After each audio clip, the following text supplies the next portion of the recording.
Good morning, everyone, and welcome to Roving with the Arts here on KSJE in Farmington, New Mexico. My name is Mick Hess, and today I'm going to continue talking with a good friend now, Jose Duran, who's a pianist, who I met not too long ago on a recital. And we're going to talk about making money, making music, part of the series that I've used for other local musicians who are doing, in fact, that. They're making money, making music. So let me first welcome Jose to the studio here, and thanks for coming in.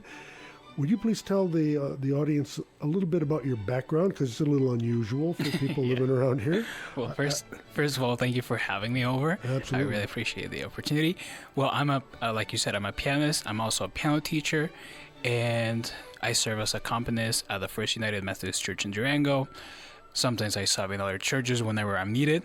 I know sometimes last-minute changes happen, and I also every now and then collaborate up in Fort Lewis College for student recitals, mostly graduation, or if they have competitions, adjudications, things like that. So I stay pretty busy. So you can actually, you're making a living as a musician. Is that fair to say? Yes. That's great. And that's not easy to do in this part of the country. I can tell you that. It's not easy at all, especially in Durango or in a small community. Right. But what I was very surprised when I moved to Durango was how musically active it is. Well, that's good. I've lived in bigger metro areas, and Durango has I don't know how many recital series, concert series in a year, and then we have so many other series here in Farmington. And sometimes when I live in bigger cities, there's just the one series, and plus the symphony. Yeah, right.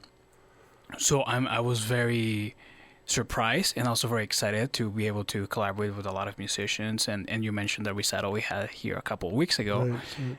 and it was just a blast playing and then listening to other people and enjoying the concert. Well, as soon as I heard you play, I said, I got to have this guy on the radio. Thank you. I'd never heard of you before that, and it's a pleasure and I hope we get to continue doing stuff together. Oh yeah, and I mean, just playing with Brandon. I've never played with Brandon before, and tremendous violinist and really also teacher and friend. And when he proposed, maybe the year before we actually performed, he said, "Will you be interested?" And I'm like, "Of course, let's talk pieces." And we went through a list, and they said, "Oh, maybe let's do the Greek, because I've never played Greek. I've read through the concerto, maybe, but I haven't performed the concerto, the famous A minor concerto." And I said, "This sounds complicated, but it's just very charming, and it's very underplayed, that piece that we performed." I said, let's do it, man. Let's do it. Let's go for it. Well, I'm glad I got to hear that. Thank you. I love Grieg because of my background for years and years, So tell the listeners a little bit about your background, where you grew up, and maybe something about your music education. Well, I'm originally from Mexico, as you might be able to hear every now and then from my accent. I started taking lessons when I was 4 or 5. It started by like a competition between my friends in preschool, and one of them said, "I'm on this page and I'm taking lessons," and then all of us got riled up and said, "Okay, let's keep going." So after a while, we moved away pretty far from where I was taking lessons, and sadly I had to stop for a while. But then something else just kicked in my system a couple of years later, and I started picking it up again, and I took a summer course over at what's called the Culture House in Mexico. A lot of cities have what's called a Culture House, which is kind of like a very, very informal conservatory where you take lessons and you don't have to play at the highest level, but you're always welcome to enroll at any time, especially beginning of each semester, and you can take a variety of subjects. I enrolled in the piano classes. And my teacher during that summer, he was mostly a jazz pianist, not so much a classical. So he could improvise like nobody's business, but as far as reading more complicated stuff, it was very challenging for him. So he referred me, he said, I applied to the local university, the University of Sonora. And they have, what's called, it's not a pre-college program per se. It's more like afternoon classes, but also kind of serve as a pre-college requisite. So I enrolled, and I was with one of my teachers for, I believe, 3 semesters. On my 3rd semester, there was a pianist coming from Tucson to give a couple of recitals and master classes. And he asked me, would you like to play? And I said, yes. Well, you have to learn a Mozart sonata. And we had like a month to learn. And I said, of course, I'll play it.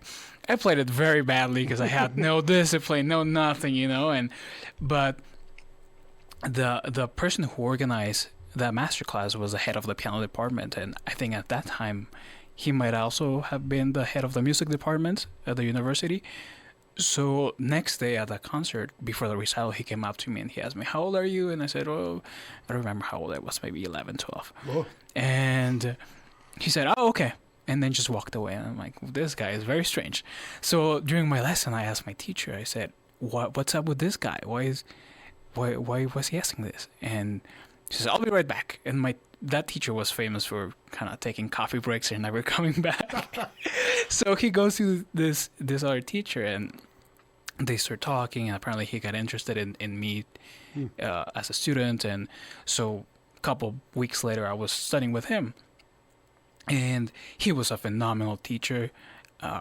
He instilled that passion and love, and especially the discipline and the long hours that you need to put so you can perform at a certain level that's acceptable. Especially, once you get older, people are going to be paying to hear you. So am I going to pay for someone to kind of sight read on stage and not be confident, or am I going to put in those hours? So I owe a lot to him as far as a discipline and taking everything very seriously and being completely devoted to what I had to do. So the way I came to the United States was my teacher organized another masterclass, bring a teacher from one of his friends, longtime friend, and I didn't know that this was going to be my college audition. So she played a concert, and then next day we have the master class, and my teacher said, you need to prepare this Bach, this Haydn, this Bartok, this Scriabin, and play it. And it's pretty much going to be you for the master class, maybe someone else, because we need to fill it out. And so I played, and then after the master class was finished, we're walking her, because we had to take her to the airport, and she says, would you be interested? You're going to get a full ride. I'm like, oh my God, what are you talking about? I don't, this was your audition. I'm like, oh really? Okay. Wow. We used to have to send some materials and things like that, but I'm the one who makes the final decision. And I said, oh, wonderful. So I took my first year there, and sadly, after that first year, she went on sabbatical, and she got a substitute. Now I fell head over heels with a substitute because I thought she was even a better teacher. So I said, hey, how can I keep studying with you? I know you're not supposed to be recruiting us because you're just on sabbatical. But I said, I don't like the idea of having a different teacher every semester or every time there's a change in the moon or things like that. So eventually I transferred to Colorado State University where I got my undergrad in piano performance. And luckily, a couple of weeks ago, I brought her down to teach a masterclass to my students and to other students in Durango, and she had a blast. And she was very happy to be down here, and hopefully we can bring her back to teach again. She was very interested, and also to maybe give a recital, Great. And see what she can do for all her students in the area. What a story. I mean, I know. That's, it's kind of the reverse of what usually happens. I mean, usually you have to go and audition and, practice and stuff, but now you have people asking you to be their student. That's pretty cool. Well, yeah. I mean, it is very unusual, like you said. You bet it's unusual. Yeah. Of course, I've had to do auditions and things like that. But for instance, I recommend to younger students who are about to audition for college or anything like that is meet with a teacher first. Because you want to audition to a certain school. I know a lot of my classmates at the time, when they were applying for grad school, they said, oh, I want to go to Yale School of Music, Eastman, and things like that. And I said, but what about the teacher? You're going to be studying with that teacher, not just, do you want the name of the school, or do you want the name of the teacher, or just the teacher? Because it can be a very small school, no big names or things like that, exactly. But you can get a tremendous education. I mean, just reading Let's take Yeah. a break here because I want people to hear you. Okay. Okay, so tell us what the first piece we're going to hear. This wunderkind who's sitting across from me here, we need to hear some music. All right. So what's up first? I think we're gonna hear the sixth prelude of the Opus 11 by Alexander Scriabin. It's part of a bigger cycle of 24 preludes, and I actually performed those, I believe, for my junior recital in college. I had worked on those preludes since I was in Mexico, and I'm just in love with Here them. we go with some Scriabin, which we don't hear very often. And later in the program today, I'm going to play one of his better-known pieces, Poem of Ecstasy. But let's listen now to Jose play Prelude number 6. Number 6 in B minor.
We just heard Jose Duran play music by Scriabin, his Prelude Number 6 from a much larger work of 24 pieces. So, Jose, welcome back, of course. And tell me who some of your favorite composers are besides Scriabin, but tell us why Scriabin in particular is so important to you.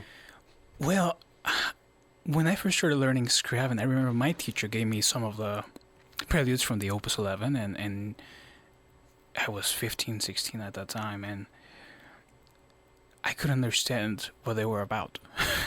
And he said, well, you need to keep playing them, and I was so frustrated with them. They were so chromatic, especially the ones he gave me at the beginning.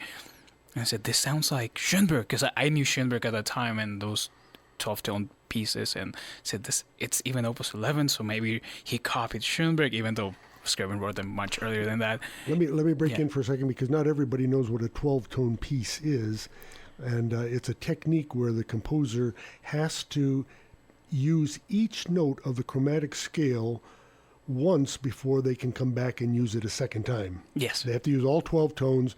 It's really crazy music, but, yeah, well, in the right hands, it can be pretty amazing. I think it's fascinating, So Schoenberg was one, and Scriabin was another who did that. Yeah, and well, Scriabin didn't come to the 12th century, but anyway, this music sounded so chromatic at first. It was a prelude in the A minor. It's the second one of the set, and I just couldn't understand what this was about. Even the kind of simpler ones that I think now are pretty simple. You have someone who's 15, 16, no life experience whatsoever, very limited harmonic language. Because up until that point, I was playing very simple Bach, very simple Mozart. The craziest thing I would play is maybe Kavalevsky or things like that, but still very kind of classical language. So once I started doing the Scriabin, I said, I don't know what I'm doing. And I started doing more research because I love reading about composers' lives and their thoughts and things like that. And I've always associated certain notes with colors or sensations or There's a word for that, isn't there? Yeah, synesthesia. Okay. Yeah. So I always thought this particular key is this color, but I never thought of it like that. And then when I started reading, I said, "Oh, this is really nice." So apparently, I remember I came back and I played the prelude, and my teacher said, "What did you do this week?" And I said, I just read it and I thought it was pretty cool. He was like, it sounds different, and I played it for a master class and I got very good comments. So that's one thing that fascinated me. Then I started listening to his middle pieces when he starts going a little bit towards the edge and it's more experimental, and the really late pieces. And they're very difficult to understand even if you're exposed to them quite a bit. And I just kept getting more fascinated, and it kind of tied him to another composer I really, really love, Bach. That was, I think, my first love. My second love was Scriabin. So I started listening to this complexity, and I never liked music that just was complex for the sake of being complex, or just trying to be too simplistic, like minimalism or things like that. So I just started hearing a lot of parallels between Bach and Scriabin, even though they're centuries separate. And Scriabin even made a reference to Bach in one of his the Eighth Sonata. He said, "Listen to the counterpoint. The weaving of all these melodies." And he said, "They're not at war like in Bach. They're in harmony." And I'm like, okay, whatever you say. It's pretty complicated. It sounds to me like they're still at war, but not as as aggressive as sometimes the counterpoint in Bach is, or as strict. But it's still like a Russian Bach, and mixture of Chopin and Bach and Liszt, and so I maybe what I like about both of them is like this synthesis of different styles, and then they make something of their own. And I think those are the ones that I played almost consistently throughout my life since that period. Wow. Of course, there's more that I really enjoy, like Mozart and Haydn, but I think Bach and Scriabin, I can just do recitals with them. Well, I was going to ask, could you put them both on the same recital? I haven't tried putting just both of them, but I think Scriabin recital with just Scriabin pieces, because they're so different. They run from style of Chopin and Liszt, very, very romantic, to a style that's almost, like we said, like Schoenberg. So it doesn't even sound like the same composer towards the end. You think, oh, are you sure this is Scriven? Yeah. Well, let's listen to another Okay. Scriabin, okay? Because I could sit here and talk with you forever about this, but we do have a music program. Okay. So what are we going to hear now? We're going to hear the 13th Prelude, which I believe is G flat major. It's still same of Opus 11. That's a lot of black keys. That's, mostly black, huh? Yeah. Yeah.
We just heard Scriabin's Prelude number 13 from a larger work of 24 preludes, and I have with me in the studio Jose Duran, who was, by chance, the one playing piano for us.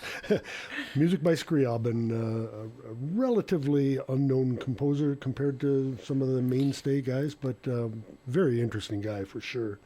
A couple more questions for you, Jose. Did your teachers along the way prepare you for the realities of being a musician? That's a very funny question. In a way, they did by teaching me the discipline and being resilient. But the more practical aspects, such as running a business, retaining students, getting new students, the rapport you need to have with the families, with the students, really the business aspect. Nobody taught you that. Oh, not at all. We've been told that we have to be in the practice room, and that's the way you become a successful musician and rounded person. And in a way, this is just a very small fraction, a very important fraction of what it means to be a successful pianist and teacher. And because I don't like when we just have either people just strictly performing or just strictly teaching. Right. I think there should be a little bit of both in them. Yeah. And I know there's this stigma sometimes within our colleagues that say, oh, you're teaching because you cannot perform. And then you go to, for example, master classes, and the teachers are snickering, say, oh, he's just performing because he cannot teach, So it's you have to find that medium. Yeah, sure. And I feel my playing and the way I'm performing is very much informed of how I'm teaching, because sometimes you don't pay attention to what you're doing in performance. But when you have a student and you're trying to teach them correct technique, just very simple. How do you sit correctly? How do you make everything more natural? And sometimes you have a 4-year-old or a 5-year-old. You cannot just, sit on your ivory tower like sometimes happens during master classes and say, oh, you don't understand. Well, of course they understand.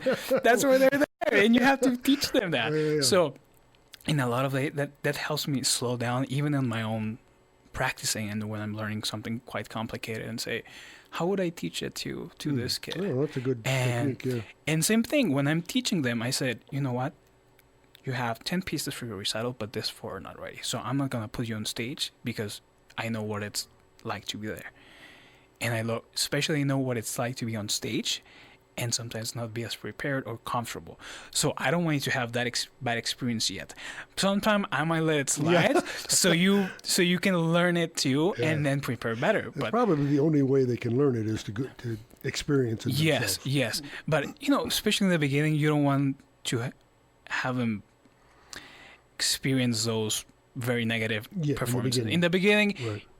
As much as positive reinforcement.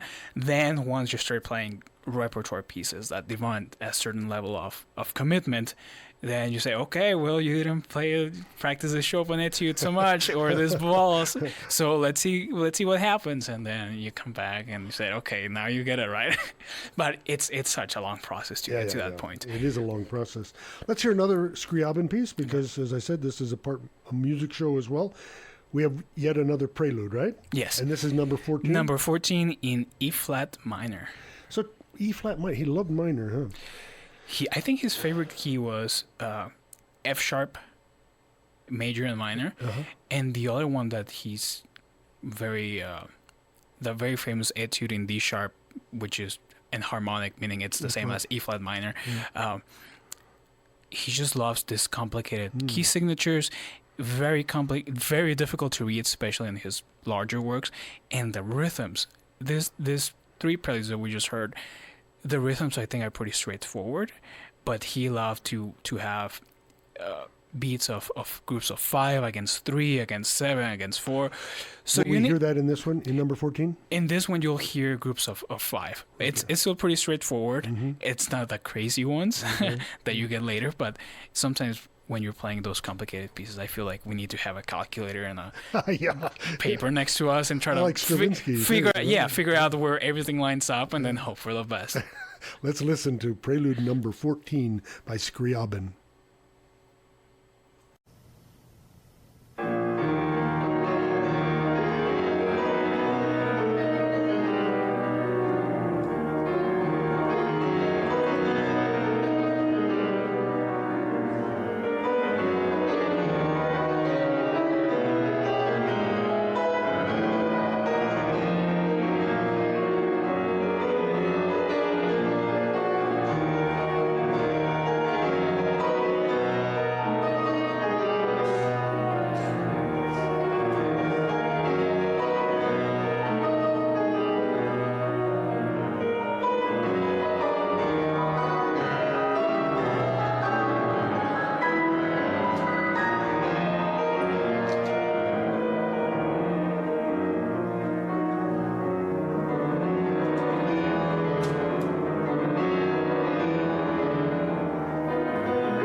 Here are a few words to the wise to young people who are considering a profession in music from Jose Duran, my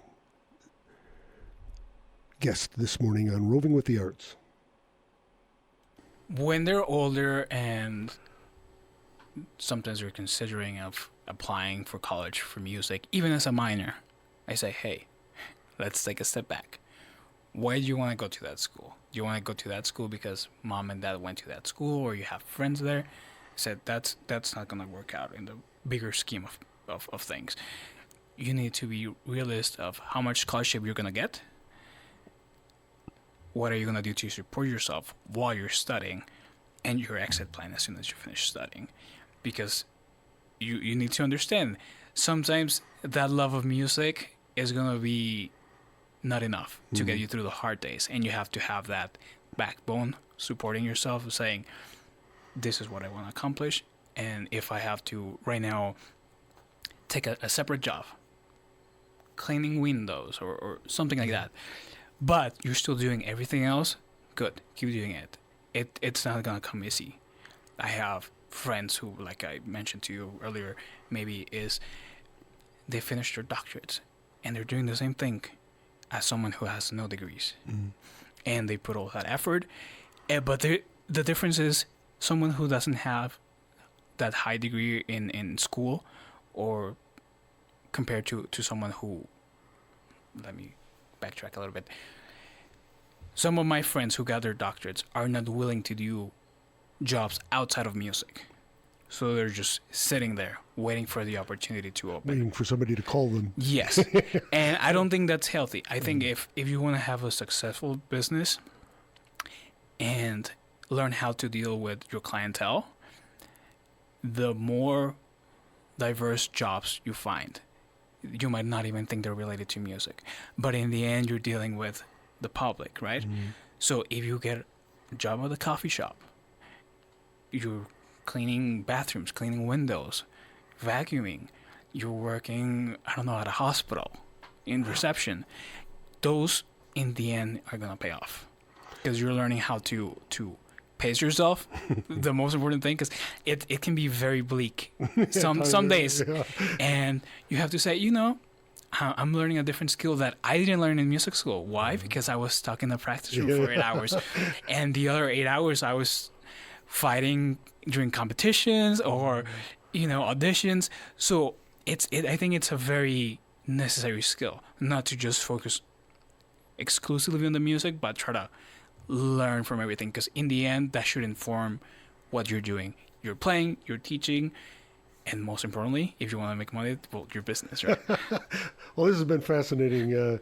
I've had Jose Duran in the studio today talking about making money, making music, but not just money, but the life side of making music as well. We're going to end up with one final piece. Would you introduce that piece for the audience? This is the poem of Ecstasies by Alexander Scriabin. It's his fourth symphony, if you can call it a symphony. It's a 20-minute piece. And this is when he started going very into this philosophical way of thinking and really trying to help himself out of bleak times that he suffered because he got injured too. So he had this very suggestive philosophy, and it was very much inspired first in Nietzsche and Schopenhauer. And then he started to develop his own way of thinking and pretty much his own religion. So this period until the end of his life kind of mark a way of philosophical musical writing that it's very fascinating and it's just very, very different to anything that came out of Russia. Plus, it has a great trumpet. Oh, the trumpet is the best part. Thanks very much for coming in, Jose, and I really appreciate the time you spent. Thank you so with much us. for having me.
We just heard Scriabin's Poem of Ecstasy here on KSJE in Farmington, New Mexico, your cultural beacon for the Four Corners.